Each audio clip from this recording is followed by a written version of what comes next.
Chapter 4 The Sea Chest. I lost no time, of course, in telling my mother all that I knew, and perhaps should have told her long before, and we saw ourselves at once in a difficult and dangerous position.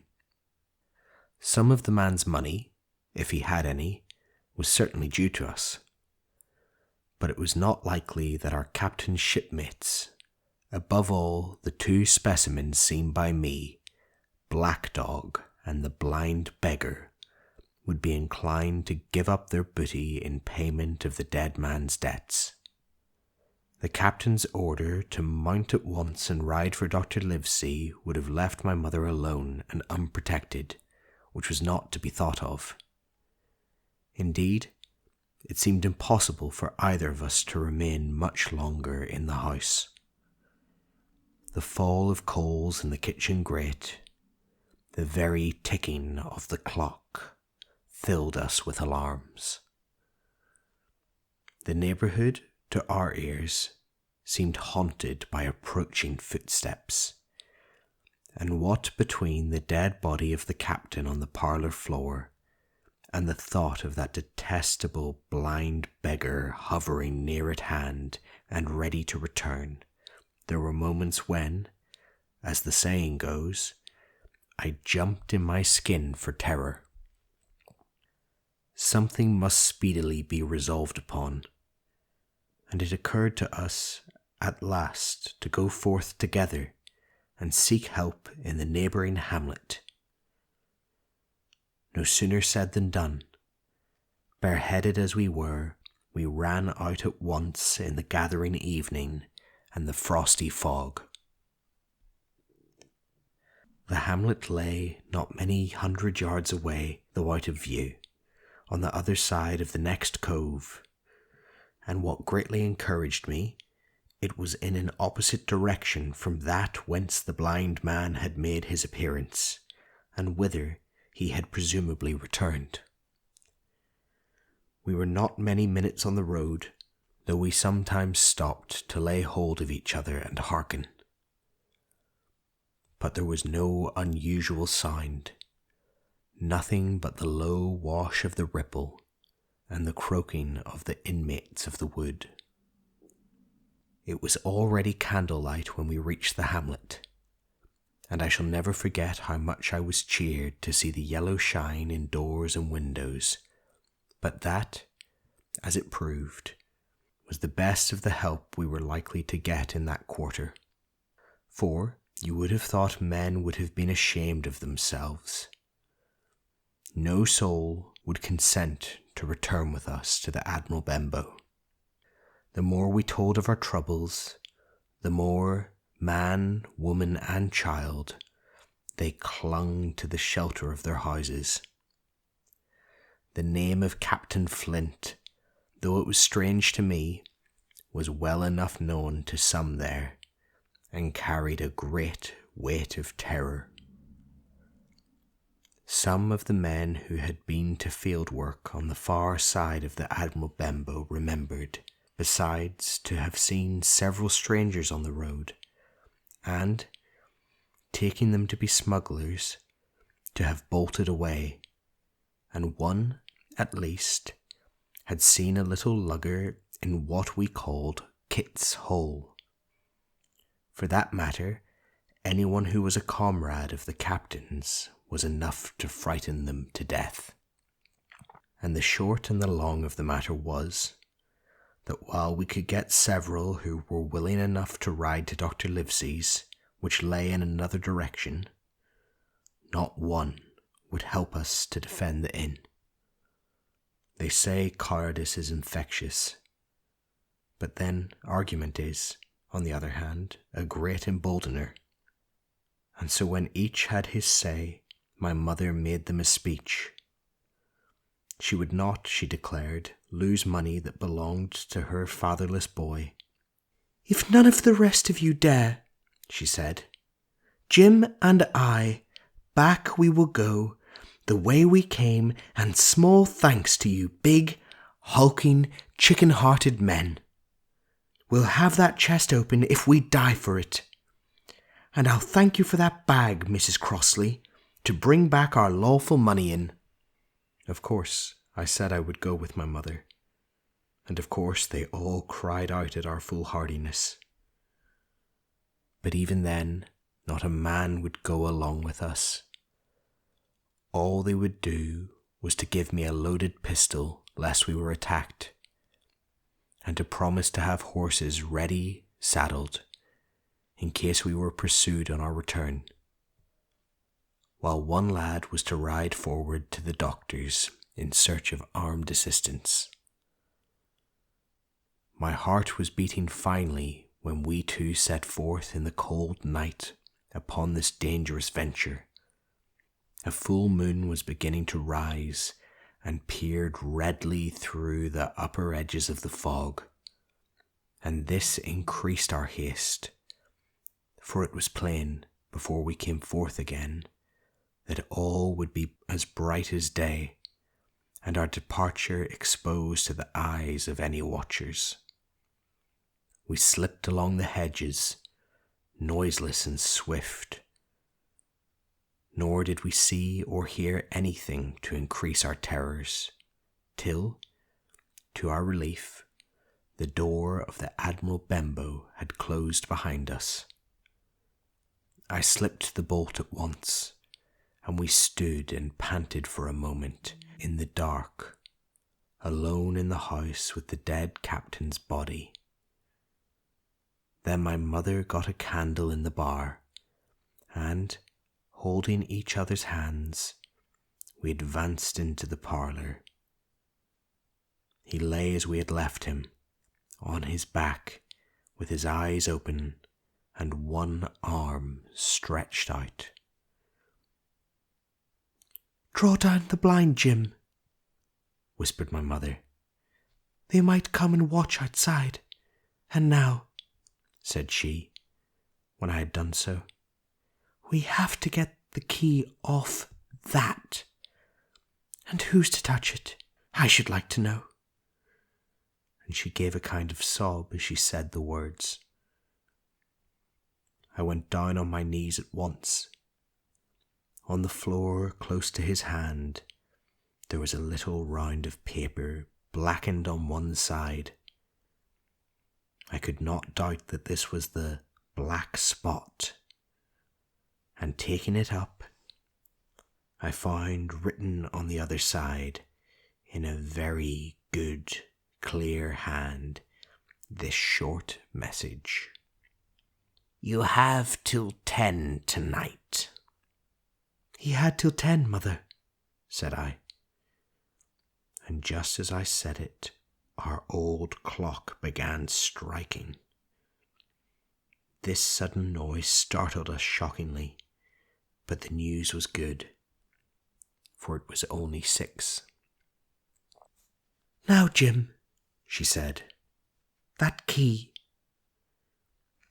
I felt in his pockets, one after another. A few small coins, a thimble and some thread and big needles, a piece of pigtail tobacco bitten away at the end, his gully with the crooked handle, a pocket compass, and a tinderbox were all that they contained, and I began to despair. "Perhaps it's round his neck," suggested my mother. Overcoming a strong repugnance, I tore open his shirt at the neck, and there, sure enough, hanging to a bit of tarry string, which I cut with his own gully, we found the key. At this triumph we were filled with hope, and hurried upstairs without delay to the little room where he had slept so long, and where his box had stood since the day of his arrival. It was like any other seaman's chest on the outside. The initial B burned on the top of it with a hot iron, and the corners somewhat smashed and broken as by long, rough usage. "Give me the key," said my mother, and though the lock was very stiff, she had turned it and thrown back the lid in a twinkling. A strong smell of tobacco and tar rose from the interior, but nothing was to be seen on the top except a suit of very good clothes, carefully brushed and folded. They had never been worn, my mother said. Under that, the miscellany began. A quadrant, a tin cannikin, several sticks of tobacco, 2 brace of very handsome pistols, a piece of bar silver, an old Spanish watch, and some other trinkets of little value and mostly of foreign make. A pair of compasses mounted with brass, and 5 or 6 curious West Indian shells. I have often wondered since why he should have carried about these shells with him in his wandering, guilty, and hunted life. In the meantime, we had found nothing of any value but the silver and the trinkets, and neither of these were in our way. Underneath, there was an old boat cloak, whitened with sea salt on many a harbour bar.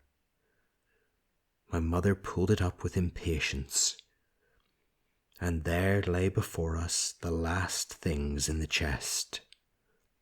A bundle tied up in oilcloth and looking like papers, and a canvas bag that gave forth at a touch the jingle of gold. "I'll show these rogues that I'm an honest woman," said my mother. "I'll have my dues and not a farthing over. Hold Mrs. Crossley's bag." And she began to count over the amount of the captain's score from the sailors' bags into the one that I was holding. It was a long, difficult business, for the coins were of all countries and sizes. Doubloons, and louis d'ors, and guineas, and pieces of 8, and I know not what besides, all shaken together at random. The guineas, too, were about the scarcest, and it was with these only that my mother knew how to make her count. When we were about halfway through, I suddenly put my hand upon her arm, for I had heard, in the silent frosty air, a sound that brought my heart into my mouth. The tap-tapping of the blind man's stick upon the frozen road. It drew nearer and nearer, while we sat holding our breath. Then it struck sharp on the inn door, and then we could hear the handle being turned, and the bolt rattling as the wretched being tried to enter. And then there was a long time of silence, both within and without. At last, the tapping recommenced, and to our indescribable joy and gratitude, died slowly away again until it ceased to be heard. "Mother," said I, "take the whole and let's be going." For I was sure the bolted door must have seemed suspicious, and would bring the whole hornet's nest about our ears. Though how thankful I was that I had bolted it, none could tell who had never met that blind man.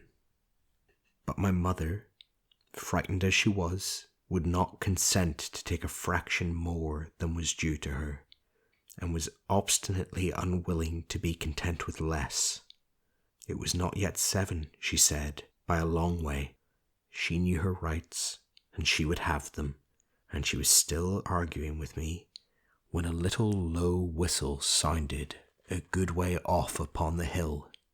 That was enough, and more than enough for both of us. "I'll take what I have," she said, jumping to her feet. "And I'll take this to square the count," said I, picking up the oilskin packet.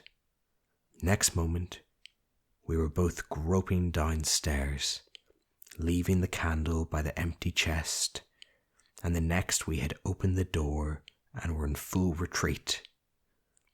We had not started a moment too soon. The fog was rapidly dispersing. Already the moon shone quite clear on the high ground on either side, and it was only in the exact bottom of the dell and round the tavern door that a thin veil still hung, unbroken, to conceal the first steps of our escape. Far less than halfway to the hamlet, very little beyond the bottom of the hill, we must come forth into the moonlight.